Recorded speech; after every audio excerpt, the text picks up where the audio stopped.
they own the photos. They give you a license when you buy that digital photo of your kid on picture day.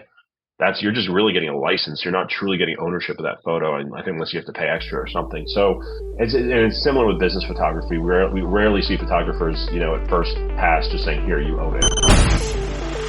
Growing a business requires a holistic approach that extends beyond sales and marketing. This approach needs alignment among people, processes, and technologies. So if you're a business owner, operations, or finance leader looking to learn growth strategies from your peers and competitors, you're tuned into the right podcast. Welcome to the WBS Podcast, where scalable growth using business systems is our number one priority. Now, here is your host, Sam Gupta. Hey everyone, welcome back to another episode of the WBS Podcast.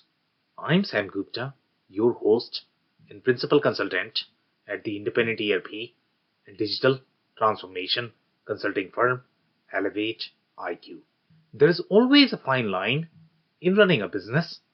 E-commerce businesses take trademark and IP issues very lightly until they are involved in a transaction where business buyers might see them as a risk if their brand assets might not be protected. E-commerce merchants take these issues lightly as they don't understand what's necessary to protect versus what may be overkill. So, what does an e-commerce merchant need to know about protecting assets that matter the most during business transactions? In today's episode, our guest, Paul Rafelson, discusses why trademarks are critical for e-commerce merchants. He also discusses why business buyers are likely to be worried about buying businesses that might not be protected by trademarks. Finally, he discusses other issues such as protecting brand images and when the IP protection might be overkill versus when it's absolutely necessary. Let me introduce Paul to you. Paul was the most cited resource in the congressional antitrust investigation into Amazon's mistreatment of sellers on the platform. He is the founding lawyer at Rafelson Law, the number one go-to law firm for online businesses facing challenges and digital sellers looking for the best deal when exiting their businesses. With that, let's get to the conversation. Hey, Paul, welcome to the show. Hey, thanks so much for having me on. This is awesome. I love going on podcasts. I love to talk. So I chose the right profession. I get to charge for talking. So it was a bad joke. It's a great joke, and I love having guests, who can talk, who are going to be as seasoned as you are. So I think we are going to have a lot of fun discussing that. Obviously podcasts are fun, right? I mean, they provide a lot of educational value, and we are always looking for, seasoned guests like you. So just to kick things off, do you want to start with your quick intro and what you're focusing on these days? Yeah, so I'm a lawyer. I've been a lawyer since 2005, I guess, when I first passed the bar, so however many years that is. I spent most of my life working as a corporate lawyer. I worked for Microsoft, Walmart, General Electric, doing corporate and tax nerd stuff, just really, kind of run-of-the-mill corporate and tax stuff. And then, about 6 years ago, I wrote a blog post about sales tax issues that e-commerce sellers are facing, and that snowballed into this, like, me needing to start my own law practice and really just kind of building the foundation of e-commerce law, which we've done in both our firm and through some other ventures, like nonprofit ones that we've set up, trade associations, if you will, to really just push the agenda of e-commerce. I think it's important. I spent a good part of my life studying interstate commerce and the laws around there and the Constitution, and e-commerce is really just such a revolution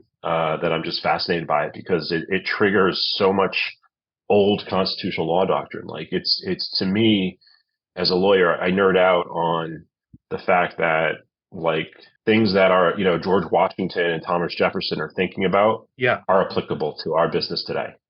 They absolutely like it's pretty impressive. It's almost like they saw it coming, or they just.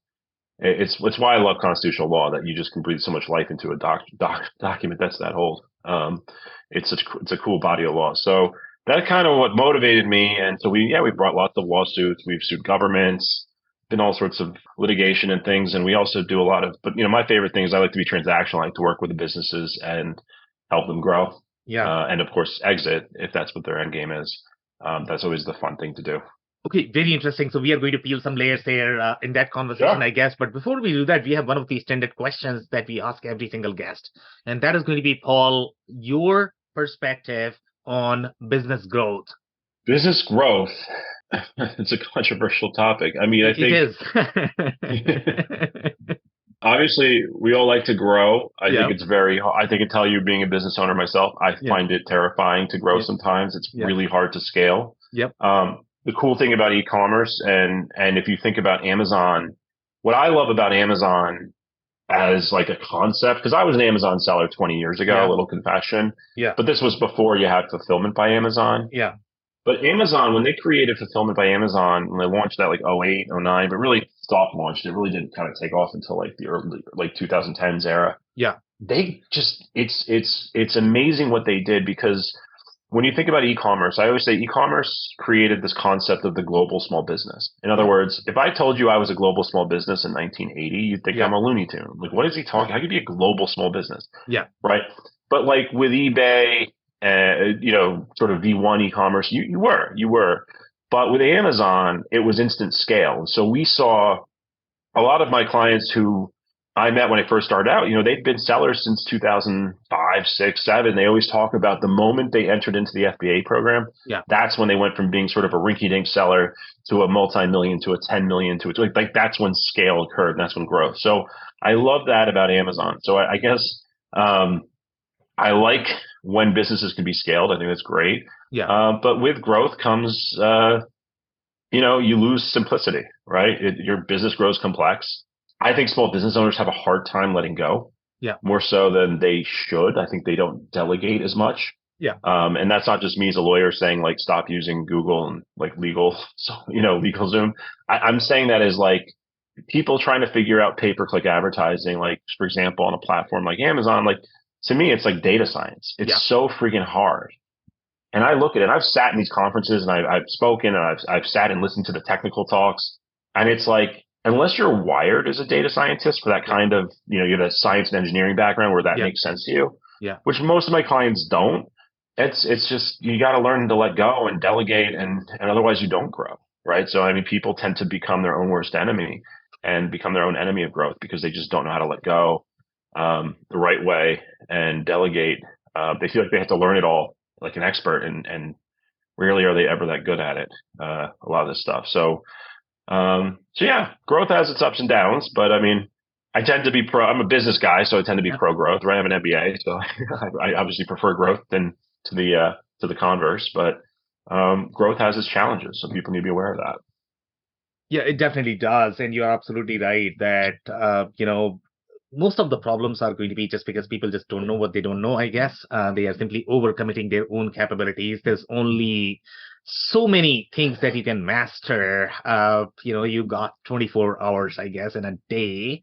You got to sleep, so you don't even have that many, right? Right, so, exactly. I mean, some people sleep. I think there's some people out there who don't sleep or sleep 1 hour, whatever, the crazy techie stuff. But yeah, it's I don't know. I think it's tough, and it doesn't help that there's always like, how many times have I been scammed by like, PPC, what do you call it, SEO optimization services? I've probably lost in the course of my life, probably 30, 40, 50 grand. I mean, I've easily just spent on bad SEO optimization, so it doesn't help that there's like 1,000 service providers out there like heckling you and saying, oh, we're the best and we can do this. And you're just like information best, right? over. Everyone's the best, right?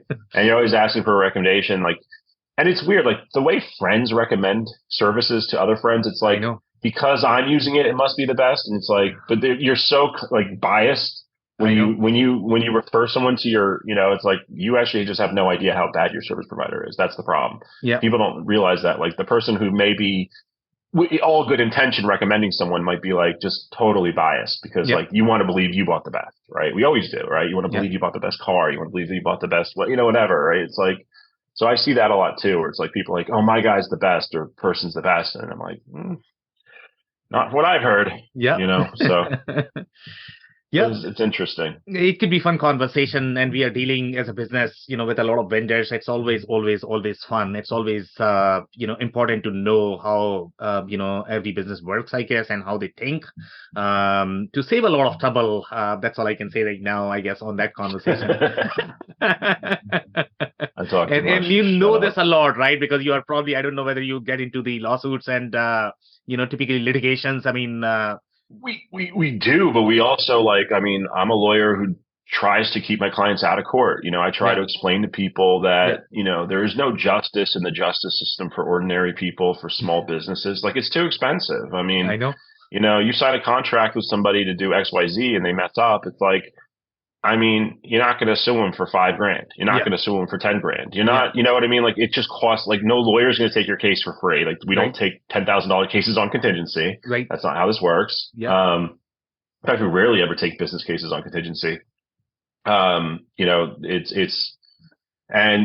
yeah, unless, court, your arbitration, your, 50, 70, 100, 200. It depends on the nature of the case. Yeah. But nobody ever wants to fork that money out. And so I always coach my clients to think about it like, when you enter into this agreement, realize that like you don't have real recourse. Like, you're not going to likely, if this completely falls apart, you may not have an avenue of recovery. You may just lose, so, we try to coach accordingly because we call it a negative value claim in the law, whereas the expression is the juice ain't worth the squeeze. That's just the case in most instances. So I believe strongly in my practice, we have to focus on teaching our clients that the juice is not worth the squeeze, unless they're like larger clients. Like, obviously if they're bigger and they want to spend, they're spending much bigger bucks, that's a different story. But for smaller businesses, and to me, I grew up working for Fortune 50 companies. So, I consider a small business under 100 million. Like,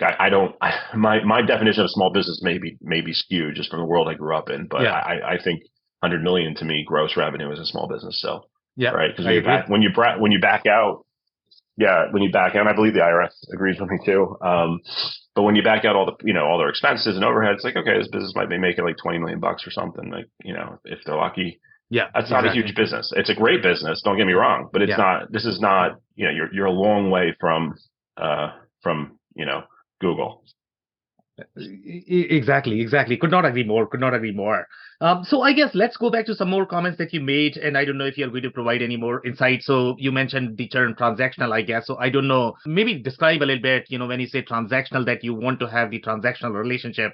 What does that mean for a lawyer? How do you see from your lenses?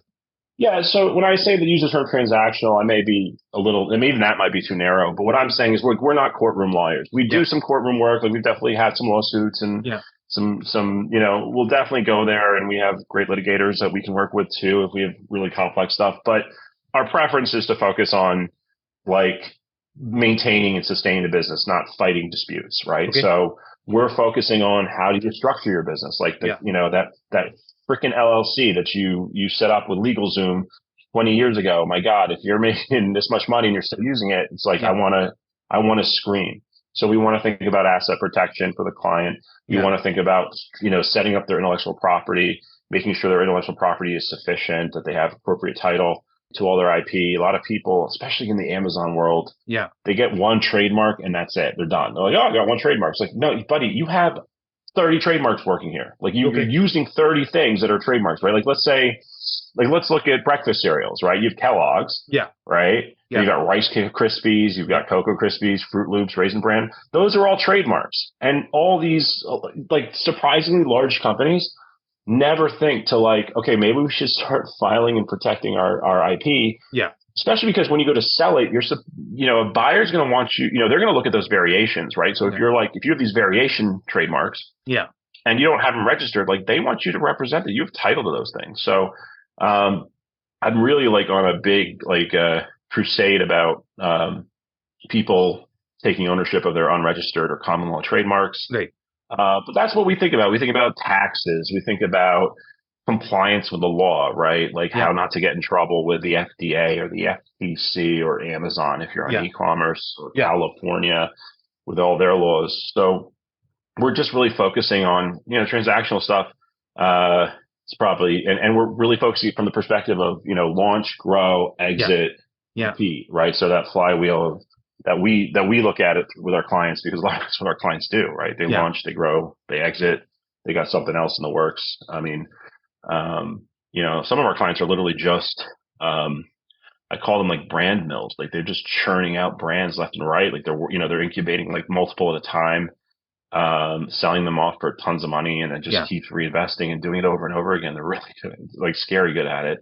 So that's the kind of stuff we focus in, but we don't want to be doing like courtroom stuff. Like we will if we have to, but like we just don't think for the most majority of our clients, it's not usually what they need, right? That's not what, so we're kind of, trying to coach our clients to Yeah.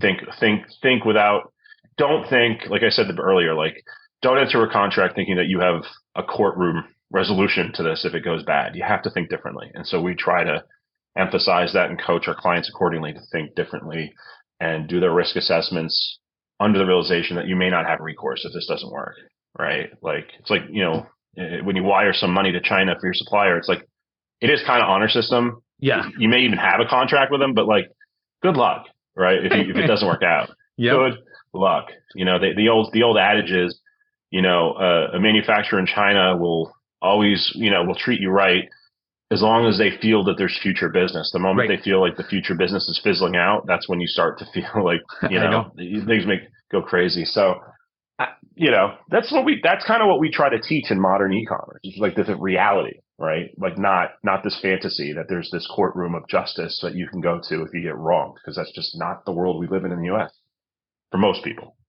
Yeah, so very interesting conversation. And I personally like this because, I'm thinking more from the business owner perspective. And as you clearly pointed out, that you are not going to get much from the courtroom.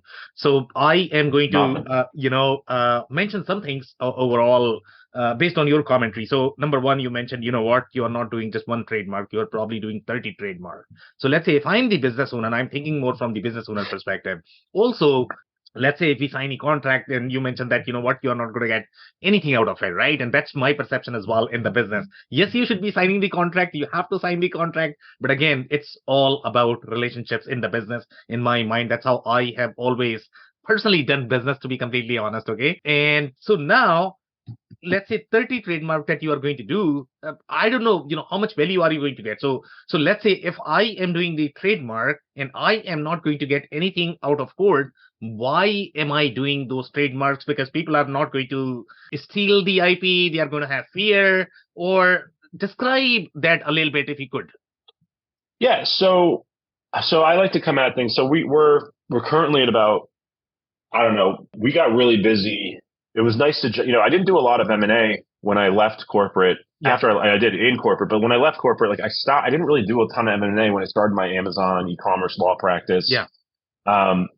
But it grew because we had this big private equity aggregator, Amazon aggregator bubble. So we're like, in terms of e-commerce deals, I mean, I think we're close to $500 million now in terms of deals in terms of closing cash actually received by our clients. Yeah. So when I speak about things like that, it's because what ends up happening is when you sell your business, right, and if that's your end game, you have to make certain promises about the status of your business, like warranties, right, reps and warranties. You have to promise somebody that your business is in a certain condition, like that you own the assets, right? Like would you buy a house for me if I couldn't tell you, without question that I own the house? I'm like, I think I own the house. I'm pretty sure it's mine. Like, would you give me a lot of money, right? You wouldn't, right? And so if you have a business with 30 different SKUs and each SKU has its own cutesy little name or logo or whatever, right? And unless, and assuming they're all contributing relatively reasonable value to the business, especially, and you sell that, I mean, the buyer's going to want you to make, to know whether or not you own that stuff. And most of the times our clients don't know. And it becomes a whole negotiation. Sometimes they want holdback. Sometimes we have to like pause and they have to bring in their trademark counsel and do a whole bunch of audits, and it gets really nasty. But it's a common issue that I see over and over again for people, especially because Amazon, it's not that Amazon teaches this, it's not Amazon's fault, but Yeah. Amazon sort of pushes people in this idea that you just need to register that one trademark to unlock your brand registry. And it's like, yeah, that's great, but that's not the end of it, right? Like you have these other marks, and if you want to sell, you have to convince the other person that you actually have ownership. Well, what's the best way to convince somebody that you own a trademark?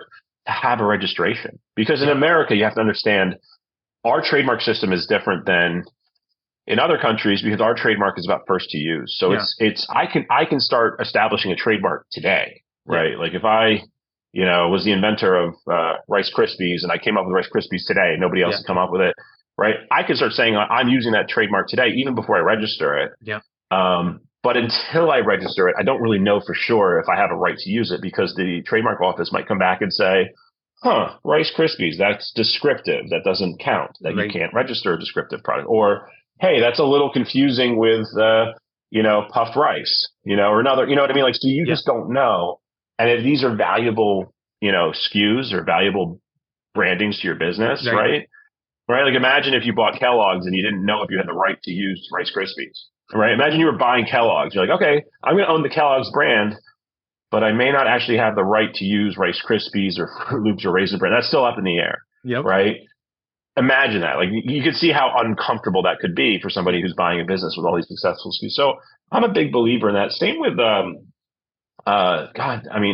the intellectual property we see used on the packaging, on the photos, on websites. Like people just, you hire someone on Fiverr and they have no idea where those images that they're using came from. And then it's like, comes time to transfer. And that becomes a pain because then the buyer gets skeevy, like, oh, well, where did you get this from? Did you buy it from a stock photography site? Did your Fiverr guy use a stock photography site? Do I need to acquire a new license? Yeah. I mean, the cool thing about photos, it's an relatively easy fix as long as you're not using it on packaging. Yeah. Although with packaging, and sometimes these photos also, by the way, they have packaging, like you can use it on packaging, but you have to buy a new license every X number of units you sell. Yeah. There's a lot of things people don't read, but my point is like, you should know ownership of this stuff because this is like when you're in e-commerce, like IP is actually the majority of your value is in your intellectual property, especially your trademark. That's what's generating the multiple of revenue for you is your trademark. And the associated goodwill that's developed from your trademark. So having that stuff cataloged and properly registered, I think enhances the value of your business because you're reducing the uncertainty aspect from the buyer's perspective. Like, I can use these marks because the seller has those trademarks registered. It makes it so much easier. So we've been on a big tirade about people like, you have more than one trademark. Like, stop this. Stop with just the one. And they're not that expensive. Like, I don't even think we charge. I don't know what we charge. I think we charge like $800, including like $200, whatever the $200 odd dollars the government charges. But like, so we really don't charge a lot for trademark filings. But so it's not a moneymaker for us. Like it's a loss leader. Like we don't, like nobody likes filing a trademark for that. You've ever been on the website? It's awful, but it's important. People should take it seriously if you want your business to grow. And less complications at exit time. And I've seen this with $1 million business. I've seen this with $50 million businesses. It's just shocking to me that this is not, that this has gone on like this and people haven't kind of woken up to the idea that, hey, I need to like do an IP audit, which is something we do. So, I mean, not trying to sell service, but you know what I mean? Like it's what we do. It's a big issue to me because again, it relates to our exits practice and that's a big part of what we do. So we kind of work backwards from there. Like what are the big issues that come up when people sell their businesses, and then it kind of directs me to like kind of what I'm interested in or what I like to talk about. So that's where this is coming from. Yeah, no, this is very interesting, and I completely agree with you. In fact, I mean, I have personally seen these issues, and I don't know, and maybe you can tell me a little bit more whether this is going to be really applicable to brands and the products when you are utilizing them. Because, as you correctly pointed out, that if you are using some brand and any business can come to you and they might claim that, you cannot use that. And then I don't know what you're going to do. So maybe you are going to change the brand because that's how you are selling that. That's how consumers are recognizing your product. So that's a huge issue in my mind. So now tell us a little bit more about, I guess, number one, what is the boundary of a trademark? Because sometimes people do a lot of different trademarks. For example, let's say if you are the service business, we don't have the same issue, even though we might have a methodology, something like that. Maybe we want to trademark, but I don't know where exactly is that fine line where you are probably overdoing versus not doing. So branding, it makes complete sense. So tell us, cases where maybe you have seen in your practice where people are coming, hey, I want to trademark my name. I don't know. I mean, if you get those cases or not. No, yeah, I mean, trademark, like, you have to say, what is a trademark in the eyes of the government? It's a designation of origin, Yeah. right? It's a way for people to identify you as the source of this particular product that you're trademarking, that your trademark relates to. So, so you can have there's sort of two scopes. So like imagine a t-shirt, right? A t-shirt that maybe it has this is a real case, but like it says, like, let's say it says Dunder Mifflin from The Office. That's the name of the fictional paper company from the American version of The Office. Yeah. Right. Okay. So in that case, the brand of your t-shirt is not Dunder Mifflin, right? It's actually NBC's copyright, right? Yeah. So that's what we call like ornamental, right? So you can claim certain things. Hey, I'm not really making a brand out of this. I'm just sort of putting these ornamental marks on it. Yeah. But so there's sort of that element. Trademarks can also be so that's kind of like one distinction, like ornamental versus trying to establish origin. But what we mostly see is people trying to sort of create variations of products or alternate products, and they do use brandings. And I like cereal because it's easy to sort of imagine we can go to the cereal aisle in your head and imagine what you can see there. Yeah. Right. Tricks are for kids. That slogan, there's tricks. That's a trademark. There's the expression tricks are for kids, or silly rabbit, tricks are for kids. Yeah. There's the rabbit itself can be a trademark.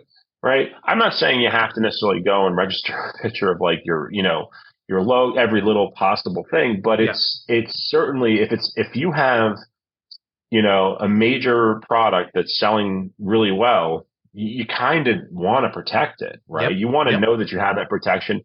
And actually, really the time to do it is before you launch, because I mean, what happens if you invest in, like, imagine you're selling a business, right? And you have this product that's making 10 million a year. Yeah. And it's during the due diligence that you find out from the buyer that your trademark actually infringes on somebody else. Yeah. Who has a prior right than you do to use it and register. Because you never looked, you had no idea. Now you've got this, particular SKU that's making you millions of dollars. Yeah. And you're like, it's a ticking time bomb. Now you've just taken your hero SKU, one of your hero SKUs, and turned it into a ticking time bomb. Like, what do I do? Like, do I try to see if I can get a coexistence, cooperation, right? Consent agreement with the other mark holder? Because I don't know what you can do. Do I hope they don't sue me? What if they do sue me? Yeah. Right.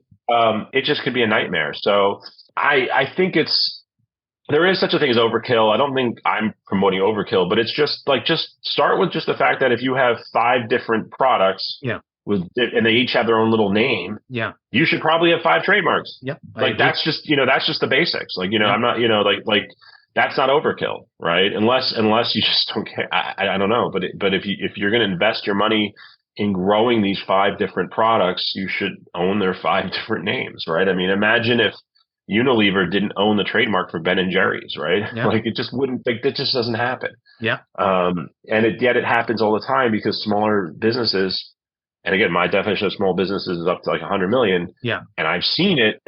Just sometimes they just overlook this stuff, and I understand when you're really small, when you're $1 million or $2 million business, like, I mean, I'm sitting here saying like we charge like $800, whatever it is. It's like I said, it's a loss. Filing a trademark is for generally a loss leader for us. Yeah. It's not something we're not, there are certain websites that do mass volume trademarks that probably make more money on it and they're designed for that. But,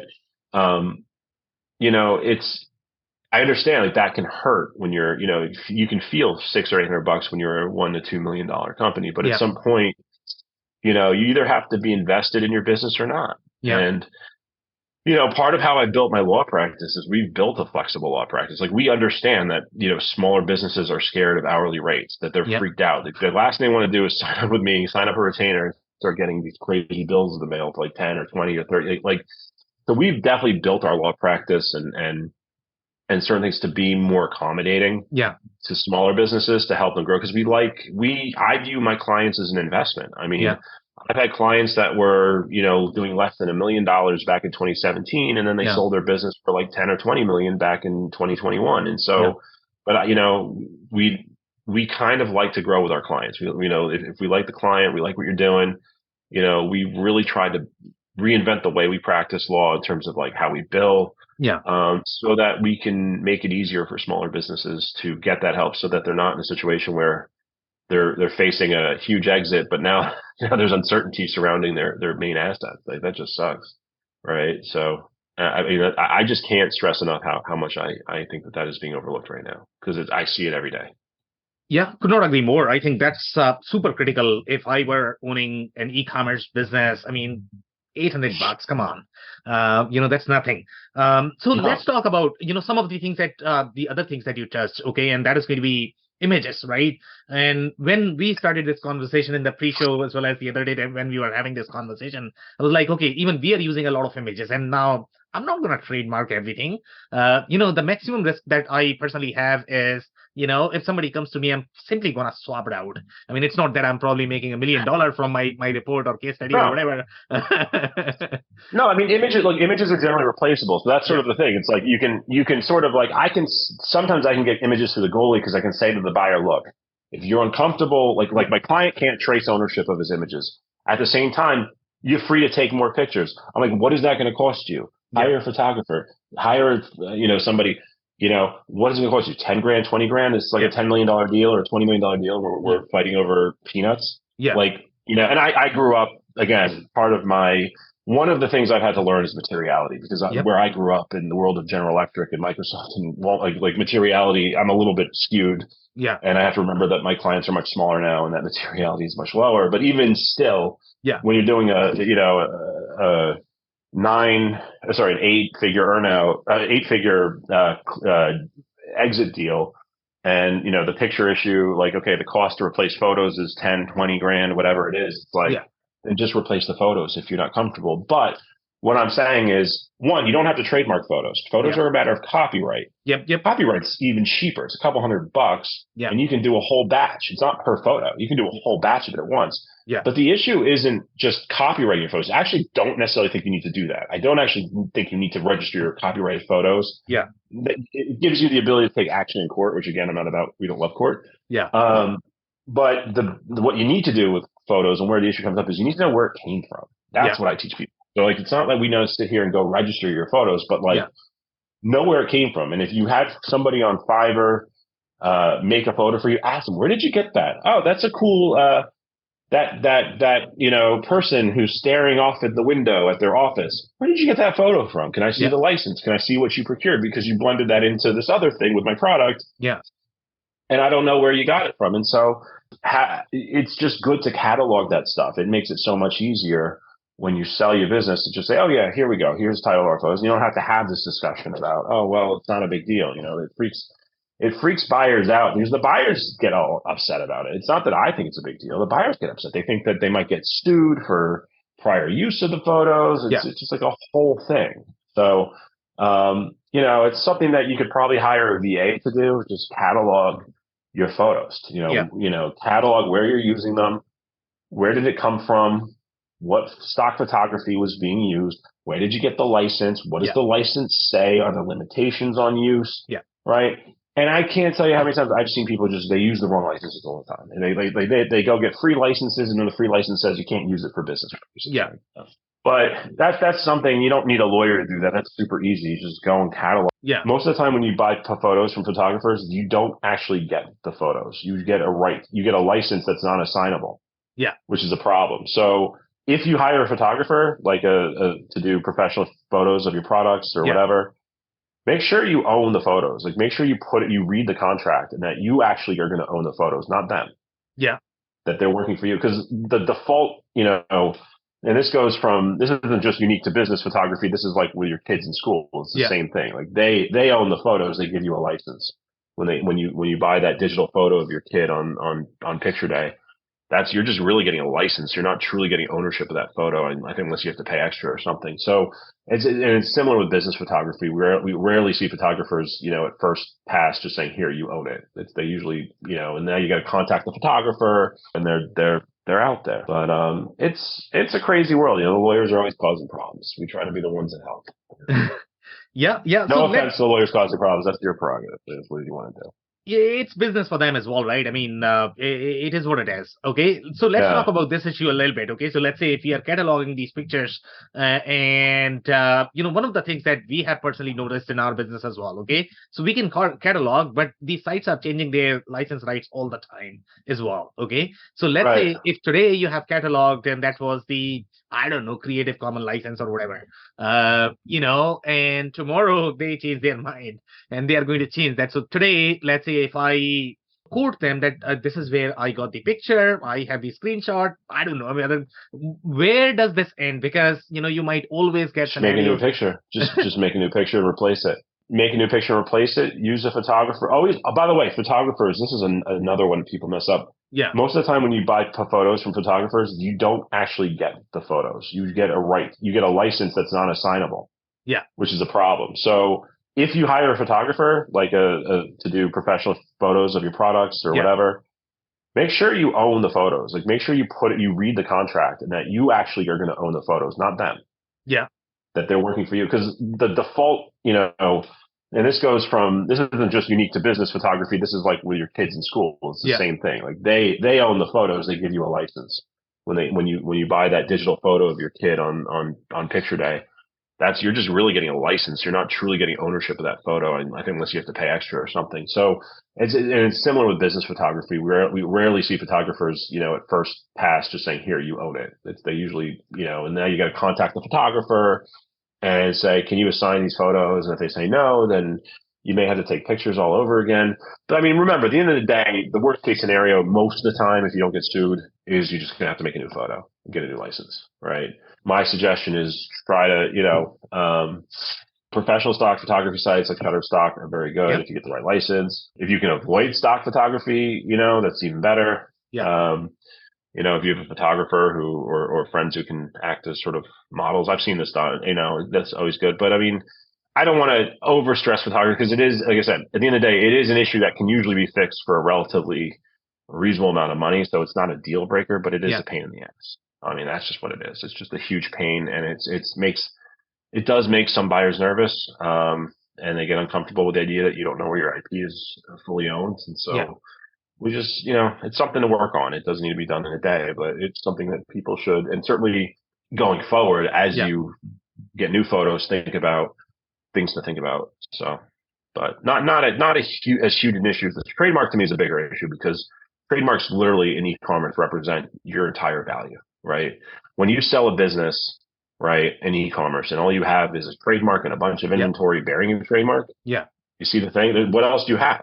Right? Like most e-commerce companies, like you're not selling your furniture, yeah, you're not selling a fleet of vehicles, right? Nobody, right? Like your asset, what you're getting paid a multiple of value for is the damn trademark. And the yeah, trademark incorporates your goodwill, and your goodwill can be seen in the form of like reviews on Amazon or yeah, on your Shopify website, yeah. right? But that goodwill is embedded. So, I mean, protect all of those trademarks are so valuable in terms of protecting your business value and your enterprise value. So, I mean, yeah, that should be more taken seriously, and that's kind of our message for today.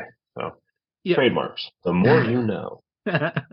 Could not agree more. In fact, I mean, see, I can see some use case for the pictures as well, to be completely honest. I mean, if those Yeah, pictures are going to be, slightly more brand centric, meaning if you are using those pictures repetitively to position your brand, then you might want to protect them because they might not be as easily swappable. And everybody's going to use some pictures, to that they are going to be almost like your logo, to be completely honest, because you sort mm-hmm. of use them when you are going to go to your trade show. That's how you are sort of recognized. And again, those might not be easily swappable. So those could be great candidates to either, make sure that you are cataloging. So I guess maybe 80/20 rule applies there as well in terms of what you want to sort of pay attention to more, I guess. Now, let's talk about this whole AI issue. And I don't know whether you have spent any time there because the AI is a big deal nowadays, Yeah. right? I mean, it's probably Huge. creating every single picture. So I don't know who you sign contract with, to be completely honest, when you are, because what AI is I doing internally, to be completely honest, and I'm the technology guy here in the room. They are simply taking all of these pictures from the internet and they are simply trying to merge. They are yeah. trying to fabricate, right? So where is the legal boundary there now? Yeah, it's interesting. So I've thought about that. I was reading a case. It wasn't about a picture. It was about it was like Sarah Silverman, the comedian, I think was publicly saying, like, I think it was her. I may be wrong. Yeah, Google check me, somebody out there in podcast land, and comment that I'm an idiot if I'm wrong here. But I think what she was saying, in all seriousness, I think what she was saying is, like, we should be paid. Oh, Joseph Gordon-Levitt, I think, also said this too. The guy yeah, from Third Rock, and this, everyone knows what that is.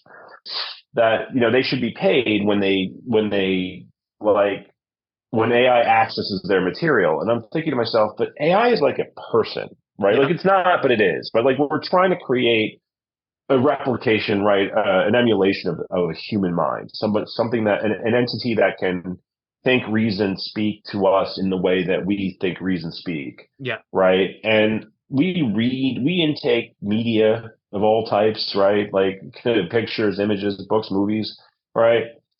If you know something from a Joseph Gordon-Levitt movie inspires me, and as long as I'm not like right on top of their copyright, but it inspires me and sort of indirectly leads me down a great idea or something, like, I don't owe him a royalty, right? yeah, It's not like, there's this concept of derivative, but it has to be more precise. But or if a combination of reading 1984, seeing the movie Inception, watching Back to the Future, I don't know, gave me this idea. It's like this hodgepodge of information gave me this, led me to this sort of creative moment. I don't owe anybody a royalty for that, right? I don't. And typically, obviously, there are, again, always exceptions, but for the most part, our ideas are all born from other ideas, right? Like, yeah, that's just how the brain works, right? Right? What we perceive in life affects right? Our input affects our output, right? If I spend my entire life watching just like, the like something really dull, like just like the black bars or the color bars on the TV, like, I'm not going to have much coming out of my head in terms of creativity. yep, So to me, AI is sort of like that. It's like, I'm not sure, like, it just, people seem to be confused about how AI uses intellectual property and whether there's a violation or there's intellectual property theft going on yeah, when AI sort of like takes its ideas. I mean, I think what makes AI interesting though is that it's like I guess it's traceable, right? Like, you can say, okay, it made this picture of, Harry Potter, what he would look like if he was 65 years old. yeah, Well, where did he draw his inspiration from? I mean, that's, to me, no different than a human being doing that, right? yeah. Like, I don't know. I think, lawyers are going to have fun with AI. They're going to try to, they're going to try to crush it. But I think that there's a counter argument to their narrative that this is just one big, like, data dump of IP, because it's like, okay, if I if I buy the if I buy the book, if I Yeah, buy a book and I read it to AI, yeah, okay, maybe you could argue that an AI should have paid for reading the book if the book was not, but I mean, I'm assuming AI is only accessing well, I don't know if that's true, right? Maybe, but then again, I can go to the library and read the book. So does it need to pay for it? Like, I mean, it's so friggin' messy that I actually think the courts are going to probably shut a lot of this down. I honestly think the courts are going to look at this and say, yeah, the parallel is going to be compared to, like, what would a human do? yeah, Like, if a human read your book yeah, and used it to, like, inspire their future yeah, output comments, is that intellectual property theft? I mean, it's not. Like, you could see how if we do it with AI, it could, like, open the floodgates for human. So I think if I'm a lawyer for the AI world, I'm yeah, looking at that perspective. I'm making as many analogies yeah, to human life as I can, saying, well, people read this book and they don't pay royalty every time they read it. They own the yeah, book, yeah, right? Or they got it from the library and they read it, and then they have the right to talk about it.